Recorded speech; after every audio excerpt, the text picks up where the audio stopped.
Buenas noches, bienvenidos a una nueva emisión de Noticias Cámara de Representantes. Los saludamos, Mabel Kremer desde la ciudad de Cali, y en Bogotá se encuentra mi compañero Edwin Gutiérrez. Edwin, buenas noches. Así es, Mabel, tenemos todo sobre las sesiones de esta semana en la Cámara de Representantes. Estos son nuestros titulares. La Cámara cumple borrón y cuenta nueva. Miles de colombianos podrán normalizar su historial crediticio. El archipiélago de San Andrés, desesperado por la emergencia, el cierre del turismo, lo tiene al borde de la quiebra. Representantes piden medidas especiales para la isla. Respaldo mayoritario a fase de aislamiento inteligente. Representantes piden a la población seguir los protocolos de bioseguridad. No más llamadas del jefe en horas no laborales. Radican proyecto de desconexión digital. Cemento más barato para Amazonas y Guainía. Gobierno autoriza importación de Brasil y exoneración del IVA a más productos para beneficio de la Amazonía.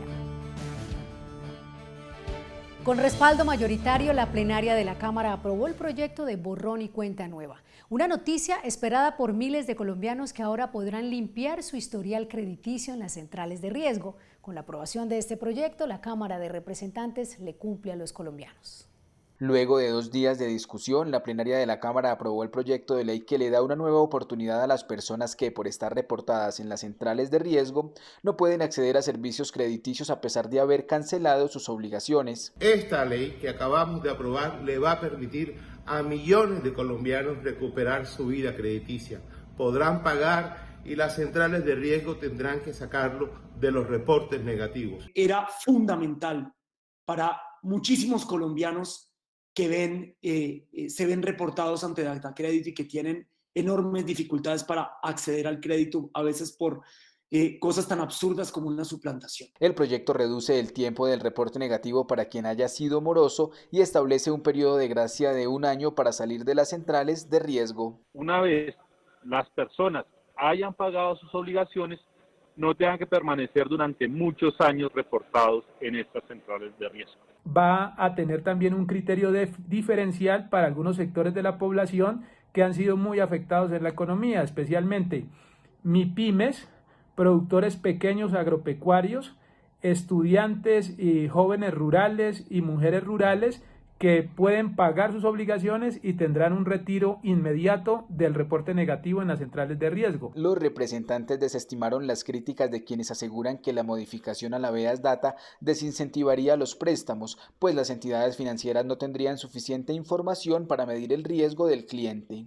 El crédito va a estar allí presente porque es un negocio, y es un negocio que el sector financiero lo ha asumido como tal y se beneficia de manera significativa. Es falso de que se va a acabar con la información y que los bancos no van a tener ese historial para consultar. Según los representantes, la ley llega en el mejor momento para proteger la credibilidad financiera de personas naturales o empresas que por la emergencia no podrán cumplir oportunamente con sus pagos. Y así hoy la resolución del gobierno nacional los proteja. Mañana que expire esa resolución, pues va a estar este proyecto de ley para darle hombros y darle corazón a esta situación. El proyecto fue aprobado por unanimidad en la plenaria de la Cámara. El texto deberá ser conciliado con Senado y luego pasará a sanción presidencial. En debate de control político, la Comisión Primera le pidió al Gobierno Nacional aplicar las medidas ajustadas a las condiciones especiales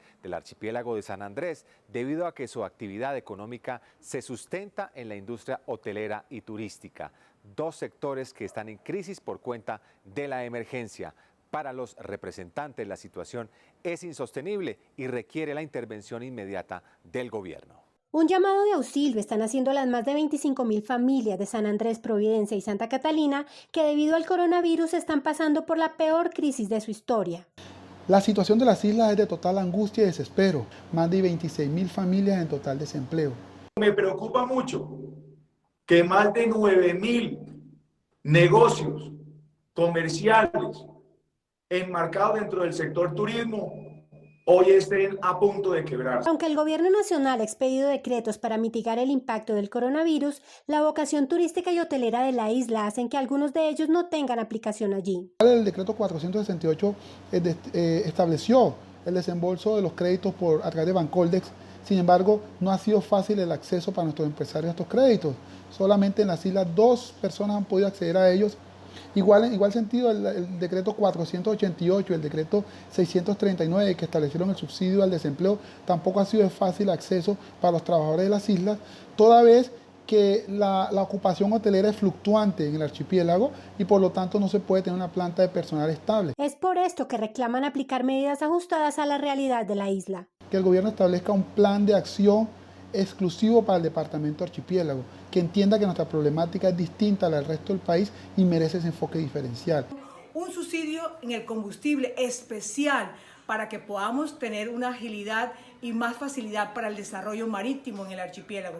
De igual forma que no se le cobre el IVA al combustible de los aviones que en este momento están abasteciendo de productos alimentarios al archipiélago. Los representantes exigen la intervención urgente del gobierno nacional para poder salvar el archipiélago. El gobierno nacional anunció que los mayores de 70 años y personas con enfermedades preexistentes seguirán en cuarentena obligatoria a partir del 1 de junio. Por su parte, las universidades y colegios continuarán con clases virtuales. Los representantes a la Cámara invitaron a los ciudadanos que podrán salir a las calles a hacerlo con responsabilidad y con todas las medidas de bioseguridad. Congresistas manifestaron su apoyo ante la decisión del gobierno nacional de migrar hacia un aislamiento inteligente. Consideran la necesidad de articular la salud y la economía con la participación de la comunidad, las entidades oficiales, la academia y el sector empresarial. Buscar un buen balance entre protección a la salud y protección a la economía es lo que se busca con el confinamiento inteligente. Para ello yo recomiendo, primero, todas las normas de autocuidado para cada uno de nosotros. Tenemos que empezar a reaperturar nuestra economía, pero protegiendo la vida. Está en nuestras manos poder que esto sea un éxito. ¿Cómo? Usando el tapabocas, lavándonos la mano, manteniendo un distanciamiento social que conlleve a que convivamos con este virus que llegó para estar dentro de nuestras vidas por mucho tiempo. El aislamiento preventivo obligatorio fue una decisión acertada, que generó una conciencia ciudadana y en buena medida se han acatado las recomendaciones, pero debemos estar atentos, reactivar la economía y cuidarnos responsablemente. Antioquia y Santander vienen reactivando paulatinamente la economía y manteniendo bajo control los contagios. En el Guaviare aún no se reporta un solo caso. Con disciplina social y acatando los protocolos de bioseguridad se puede ir recuperando gran parte de la vida productiva. Un departamento como Antioquia, una ciudad como Medellín pueden tener un poco más de dinamismo económico para que protejamos el empleo. Se hace necesario reactivar la economía del país. Sin embargo, esta apertura no se puede realizar de formas apresuradas. Tendremos que hacer lo que hemos llamado un aislamiento inteligente, en el cual usted y yo tendremos que hacer un esfuerzo para que controlemos la pandemia. En nuestra región del Guaviare, tenemos que decirlo, que a hoy no tenemos ningún contagiado. Los mayores de 70 años, junto con los niños menores de 5, seguirán en confinamiento preventivo hasta el próximo mes de agosto.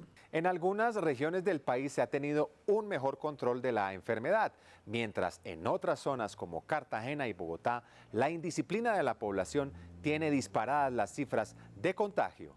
Nuestra ciudad ya sobrepasó el 40% de la ocupación de las UCI. Sabemos que la necesidad económica y la activación de los diferentes sectores de nuestra economía ha generado que más personas estemos fuera de casa, pero es necesario mantener la disciplina social. No es posible que en zonas donde se han decretado alerta naranja, las personas continuemos saliendo a las calles sin los protocolos adecuados. La situación sanitaria de Cartagena es realmente preocupante. Por eso, como congresista y cartagenero, le hago un llamado a la ciudadanía a que por favor cumplamos con las medidas de aislamiento y de mitigación de contagio emanadas del gobierno nacional. A su vez también le hago un llamado al alcalde para que ejerza su autoridad y a su vez a la fuerza pública para que ejerzan los controles necesarios y garanticemos el cumplimiento estricto por parte de la ciudadanía de estas medidas. Cartageneros, cuidemos nuestra vida, la de nuestros familiares, la de nuestros conciudadanos. y así podamos garantizar que se mitiguen los casos de contagio, se reduzca esta crisis sanitaria y podamos reactivar de manera pronta la economía de nuestra ciudad. Por más esfuerzo que haga el gobierno nacional, el gobierno departamental de Bolívar y la alcaldía distrital de Cartagena, cartagenero, bolivarense, si no te cuidas, de nada servirá. En la ciudad de Cali se viene fortaleciendo el sistema de salud gracias a inversiones locales, departamentales y nacionales. Lamentablemente, las autoridades han prendido las alarmas sobre la propagación del virus. Se hace necesario que en algunos sectores de Cali se declare el toque de queda e inclusive la militarización por la indisciplina social. En el departamento de Antioquia llama la atención los efectos producidos por las aperturas de algunas industrias, entre ellos el tema del sector construcción. Hoy vemos como en Hidroituango tenemos serias dificultades por la gran cantidad de contagiados que se ha producido dentro de sus empleados. En Risaralda y en sus municipios, en la capital Pereira, los ciudadanos están cumpliendo de manera juiciosa la cuarentena, el aislamiento preventivo obligatorio. Sin embargo, por supuesto, hay ciudadanos que requieren salir a trabajar, a llevar sustentos a sus familias, a subsistir. Por eso el llamado a las autoridades es que abramos la economía. El departamento norte de Santander, siguiendo los lineamientos del gobierno nacional, mantiene hoy un control de esta emergencia. No solo por los pocos casos de COVID-19, sino por el gran porcentaje de recuperación de la población infectada. El deterioro del orden público en el departamento del Cauca motivará un debate de control político a la ministra del Interior, Alicia Arango. Desde la Cámara hay preocupación por el incremento de la violencia en varias zonas del país, que ha generado desplazamientos y asesinatos de líderes sociales. El aumento de cultivos ilícitos que genera violencia es uno de los motivos por los que se realizará el debate de control político, en el que también están citados los ministros de Defensa y Justicia. Se ha aumentado la violencia en el Cauca, producto de las actividades del narcotráfico. Por eso desde la Cámara queremos hacer un debate con el gobierno nacional para buscar caminos hacia un desarrollo integral, tanto en lo social como en lo económico, fortalecer la legalidad, la confianza inversionista y las oportunidades de ingreso y empleo para las comunidades. Representantes de la región también manifestaron su preocupación por la situación de orden público en el departamento del Cauca. Nos absorben problemas estructurales, el problema de la tierra, zonas del departamento tomadas por los grupos ilegales y el narcotráfico, miseria y pobreza en grandes regiones del departamento y sobre todo la muerte a nuestros líderes sociales. Hoy requerimos que se garantice la vida de los caucanos y las caucanas y que los gobiernos hagan la inversión social que se requiere en nuestras comunidades. Otros representantes también llamaron la atención porque en el país se agudizaron los desplazamientos y asesinatos de líderes en medio de la pandemia. Rechazar la situación de desplazamiento forzado que lamentablemente viven muchos colombianos el día de hoy en diferentes regiones de nuestro país, especialmente en departamentos donde el narcotráfico sigue campeando. No han hecho sino asesinar líderes durante esta cuarentena. Las personas están confinadas y sin protección, a merced de los grupos armados. De eso no se habla, de eso no se habla. Mientras tanto tenemos una fuerza pública que agrede a la ciudadanía. Un debate que no se pudo llevar a cabo esta semana fue el control político citado por el representante del Centro Democrático, Eduard David Rodríguez, a la alcaldesa mayor de Bogotá, Claudia López, quien debía explicar al Congreso cómo viene manejando la crisis generada por la pandemia en la capital. Saludamos al representante Eduard Rodríguez, quien se encuentra conectado con nosotros en este momento. Representante, la alcaldesa dice que el Congreso no tiene competencia en este caso para citarla y por eso no se presentó. ¿Eso es cierto? ¿Usted qué opina? Pues uno queda decepcionado de la alcaldesa Claudia López. Nosotros que pensábamos que era una mujer seria, que citó a Enrique Peñalosa en su momento y que acudió a debates de control político sabiendo lo importante que es esto, ahora venga a salir con leguleyadas y con mentiras. No, alcaldesa, a la ciudad no se le puede mentir, a la ciudadanía no se le puede mentir. Venga y dé la cara, es lo que vamos a seguir nosotros insistiendo. Tiene que responder porque la pandemia en Bogotá hoy está en crisis. Se le salió de las manos a la alcaldesa Claudia López y la verdad es que su administración en el manejo del COVID-19 ha sido todo un desastre. Representante Rodríguez, ¿usted va a insistir en el debate? ¿Se puede obligar a la señora alcaldesa a responder ante el Congreso? Eso es lo que uno queda triste y decepcionado, porque ella fue senadora de la República y perfectamente sabe que al alcalde de Bogotá, el Congreso de la República lo puede citar para rendir cuentas cuando hay recursos de la nación o también cuando son temas de interés general o de interés nacional. Uno se pregunta, ¿será que la alcaldesa no ha dimensionado el problema del COVID-19, de lo que está pasando en el país? ¿Será que ella no sabe que esta pandemia es de interés general, diría mundial? Pues yo no sé básica o prácticamente qué pretende la alcaldesa con eludir este debate. ¿Será que no quiere que nosotros le mostremos todas las fallas estructurales que además son para que ojalá le vaya bien a Bogotá, para que mejore el país? ¿O será que sus amigos, los politiqueros a los cuales le entregó toda la administración van a defenderla? Uno no entiende. Yo sí le pido, alcaldesa, que aquí lo que se trata es de vidas humanas y por lo mismo acuda al Congreso, dele la cara al país, dele la cara a la ciudadanía. Por último, representante Eduard Rodríguez, ¿cuáles son sus reparos frente al manejo que la alcaldesa le ha dado a la pandemia? Mire, son graves las denuncias que nosotros vamos a hacer. Por un lado, son denuncias donde yo creo que la administración de Claudia López está incurriendo en delitos. Esto es que vamos a denunciar temas que nos preocupan mucho por corrupción. Pero por otro lado, también tenemos que develar cómo la alcaldesa no ha hecho absolutamente nada en el manejo de la pandemia a la hora de que entrara la pandemia a Colombia y a la hora de que se esparciera.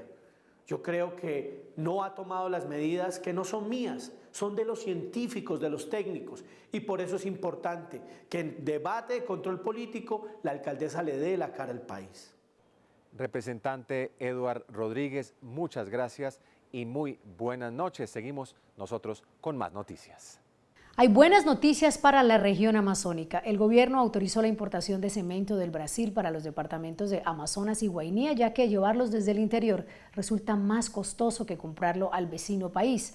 Además, se reglamentó la exención del IVA para varios productos de primera necesidad que aplicará en los departamentos de Amazonas, Guaviare, Guainía, Vichada y Vaupés. Cuando las normas se hacen desde el centro del país, a veces se desconocen las realidades de algunas regiones apartadas. Un ejemplo es la dificultad de los habitantes de Amazonas y Guainía para acceder a algo tan básico para su desarrollo como el cemento. Por su cercanía con el Brasil, les sale más barato comprar al vecino país. Consciente de esta realidad, el representante a la Cámara por el departamento de Guainía y actual presidente de la corporación se la jugó con una medida que fue incluida en la reciente reforma tributaria. Incluir dentro de estos beneficios para que el cemento se pueda importar desde Brasil hacia los departamentos de Guainía y Amazonas también ya está reglamentado. Hay unos detalles que tenemos que hacer en las próximas semanas, pero sin duda empezaremos a tener el beneficio, especialmente los corregimientos de nuestro departamento en Guainía, como son La Guadalupe, Puerto Colombia, San Felipe y Panapana. Sin duda mejorará la calidad de vida de sus habitantes, porque esto podrá hacer que los recursos se puedan priorizar de una mejor manera con bajos costos en el cemento. Podríamos ampliar en aulas, en estos momentos de pandemia, podríamos hablar de no solo instituciones educativas, mejorar sus calidades, sino también las hospitalarias. Otra buena noticia para los departamentos de Guainía, Vaupés, Amazonas, Guaviare y Vichada, que ya venían siendo beneficiados con la medida de exclusión y exención de IVA para algunos productos, por fin se logró que los elementos de aseo personal, animal y para el hogar también sean incluidos dentro del beneficio. Los anteriores beneficios obtenidos tanto en la ley de crecimiento como en las reformas tributarias, siempre en la reglamentación los elementos de aseo no eran tenidos en cuenta, se les estaban cobrando a los hogares. Hoy están incluidos, ya los elementos de aseo quedan incluidos dentro de la exclusión de IVA que tienen los beneficios nuestros departamentos. Esta y otras medidas hacen parte de las iniciativas que ha venido adelantando por el departamento del Guainía el presidente de la Cámara, Carlos Cuenca Chaos. La revolución digital borró la línea entre el horario de trabajo y el tiempo para el hogar. Muchos jefes llaman a sus empleados a altas horas de la noche o los fines de semana, lo que podría convertirse en una ampliación del tiempo de trabajo. Para ponerle límites a esta situación, se radicó en la Cámara una iniciativa que busca la llamada desconexión laboral.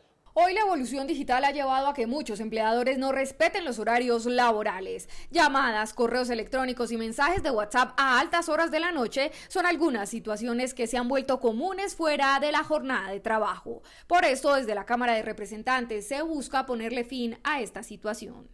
Lo que buscamos con este proyecto de ley de desconexión laboral es precisamente evitar que los empleadores puedan transgredir los límites entre el ámbito laboral y los espacios familiares y de descanso de los trabajadores en Colombia, y de esta forma proteger tanto la salud mental como física de los trabajadores en nuestro país. En medio de la pandemia, el trabajo en casa para muchos se ha duplicado, situación que está generando estrés por la gran carga laboral que vienen teniendo muchos trabajadores. Se han intensificado, aumentado las jornadas laborales de teletrabajo y muchas personas paradójicamente han dicho, han evidenciado que están trabajando mucho más desde la casa, que los horarios laborales no se están respetando, y creemos justo, necesario y oportuno que esta situación se regule. La iniciativa plantea que empleadores que incumplan con lo establecido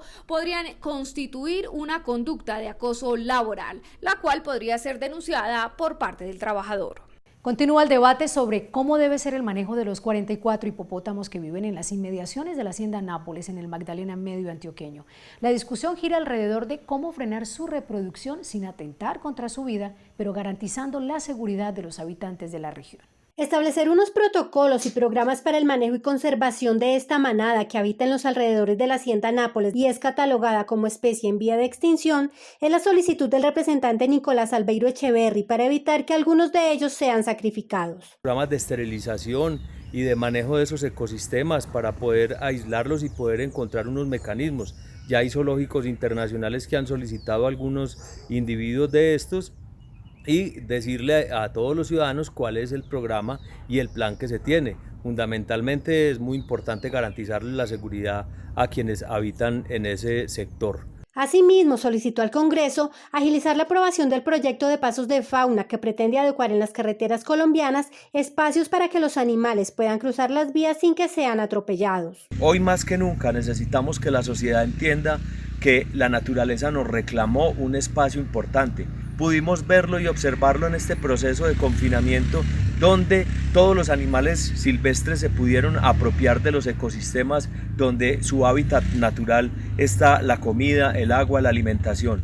Los animales son parte de nuestro sistema biótico, necesitamos protegerlos. Según la Red Colombiana de Seguimiento de la Fauna Atropellada, solamente en 148 kilómetros que conforman la vía entre Medellín y Río Negro, alrededor de 200.000 animales pierden la vida cada año tratando de cruzarla.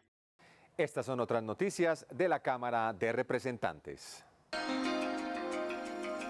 La representante Karen Cure viene recibiendo amenazas contra su vida luego de denunciar presuntos hechos de corrupción en el manejo de los recursos de regalías en el departamento de Bolívar. Las irregularidades fueron expuestas por la congresista en un debate de control político en la Comisión Quinta de la Cámara el pasado 20 de mayo. Nadie dijo que denunciar la corrupción de las regalías iba a ser fácil. Soportar el chantaje, las amenazas y las falsas acusaciones es la confirmación de que algo huele muy mal en la anterior administración del departamento. Por eso, quiero contarles que el debate ya tiene los primeros resultados. Pronto se conocerán los que serán investigados por las irregularidades en el aeropuerto del Carmen de Bolívar, el hospital de Monpós y la placahuella de San Jacinto del Cauca. Ante todos estos ataques y las amenazas, destaco y agradezco de corazón todos los mensajes de apoyo y confianza de mis compañeros, de mis amigos, de mis colegas y de mi familia en estos momentos tan difíciles. El representante Jairo Cristo le pidió al gobierno nacional replantear los beneficios tributarios para los empresarios que generen empleo en las zonas económicas especiales consignados en el Plan Nacional de Desarrollo. Según el representante, las circunstancias económicas actuales obliga a que la reducción de impuestos se aplique no solo a quienes generen, sino por lo menos a quienes mantengan los puestos de trabajo. Y la frontera colombo-venezolana es una zona que salió beneficiada con esto. Hoy quiero hacerle un llamado a nuestro presidente Iván Duque y decirle que la condición del COVID-19 ha hecho que esto de pronto no dé los resultados esperados. Por eso pido que gracias a ese decreto de emergencia económica modifiquemos y que ampliemos esta zona económica social especial, que no le impongamos ese crecimiento del 15% del empleo a las industrias, sino que permitamos sostener el empleo que actualmente estamos realizando en el área de la frontera colombo-venezolana, en el departamento de Arauca, en el departamento de La Guajira y aquí en el norte de Santander. El Frente Parlamentario contra el Hambre viene sosteniendo acercamientos con autoridades locales con el propósito de encontrar estrategias conjuntas para garantizar la seguridad alimentaria en este momento de pandemia. En su lucha contra el hambre en el país vienen trabajando temas territoriales, de sensibilización y manejos de desperdicios de alimentos, entre otras acciones. En tiempos de pandemia hemos querido que las actuaciones de los gobernantes sean responsables ante el ciudadano, que los recursos se orienten en primera medida a garantizar que la gente tenga la alimentación básica, elemental y apropiada para poder subsistir en esas épocas tan duras, pero también para que tengan un cuidado especial con el manejo de los recursos que son públicos. Hemos llegado al final de esta misión. Recuerden que nos pueden seguir en Facebook como Cámara de Representantes Colombia y en Twitter e Instagram como @Cámara Colombia. Y si ustedes quieren interactuar con el presidente de la corporación, lo pueden hacer a través de su cuenta de Twitter @CuencaGuainía o en nuestra página web www.cámara.gov.co. Los esperamos en una próxima emisión con toda la información legislativa. Buenas noches.